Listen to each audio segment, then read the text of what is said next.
All right.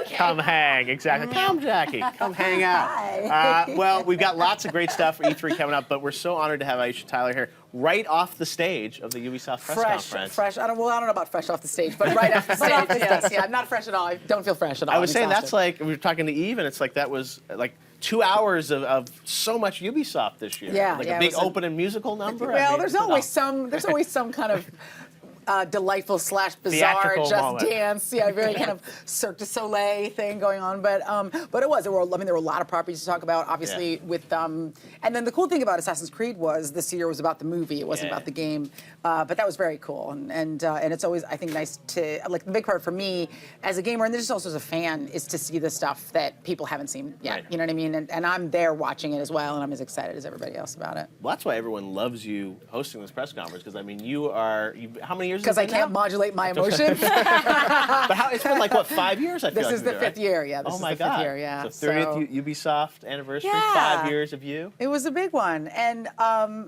don't know, it never gets old, although this one felt like the easiest of the ones that I've done, because I was the most comfortable. I've been doing it a while now. And I don't know what happened, but this was I don't know if it's just like, when you're a little kid, you eat like broccoli until like all of a sudden it starts to taste good to you. But like this year it came out and people applauded me. That was really nice. It wasn't just that kind of like, the ambivalent tolerance that you get from people at this conference. So it was really nice because there was great energy in the room and people were really supportive online as well, which was really confusing. Even the forums, I was like, when they announced you're doing it, like I was on NeoGAF and everyone's like, oh, it's like Aisha's back. I'm excited. You're like, wait, it's like, people are saying nice things on the internet? Exactly. Yeah, wake me up.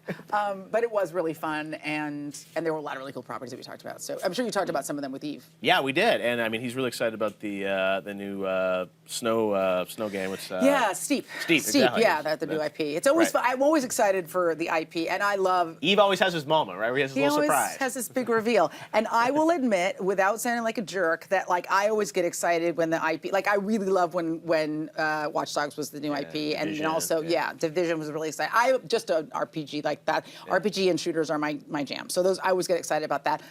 I was a huge R6 Vegas fan, so when we unveiled Siege, that was like a big deal for me, and getting to play that was a big deal. I'm not like a magical like make-believe skier, so there were other things that were more exciting to me. But I get, I mean, that was great IP. The little kind of video that they were showing. I'm a real snowboarder, so like fake snowboarding isn't that interesting to me, but it looked killer, and if that's your jam, I think you'll love that game. Yeah. That was not a really, it sounded like I'm kind of a dick, right? Exactly. That's all right. It's like, maybe the IP next year will be a little better. I loved it. I loved it. Lack of a filter. Like, I know, I mean, maybe that's it either makes me appealing or a jerk. No, but the fact that, you love games, you love Ubisoft games, with E3 in general, like, is there other stuff that, I know you don't just play Ubisoft games, is there other stuff that you're really psyched about? Yeah, I mean, I feel like I have a core set of games that I've played for my entire gaming life. I mean, I started out as an arcade gamer, and then a handheld gamer, and then a PC gamer, and then a console gamer. So I've always kind of had a certain through line with my gaming life.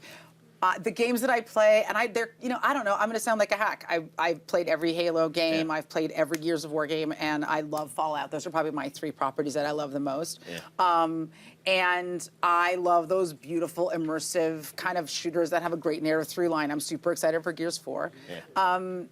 And then something like The Last of Us, where it was really filmic, and there was this kind of combination of problem solving and like decision-oriented gameplay. That I love that stuff too. Yeah. But I don't play everything. I mean, and I also feel like I limit the games I play because I don't have any time. Like it's like really like I can't play magical driving things or like things where I'm a bunny because I just don't. I can't. You know what I mean? I'm full of anger. I need to get it out the way. Yeah, I can't be hugging, man. Hugging's for real life. Shooting's for games. Yeah. Although you did have sparkles at your conference, so I did. We had a confetti cannon, and it was lovely. Look, and I mean, I'll get serious for 1 minute. It was such a challenge today because it was such a challenging weekend. Yes. And you come to a conference like this where it's all about play and fun, but you come in with this kind of serious mindset of, Jesus, we just had these terrible things happen in the real world.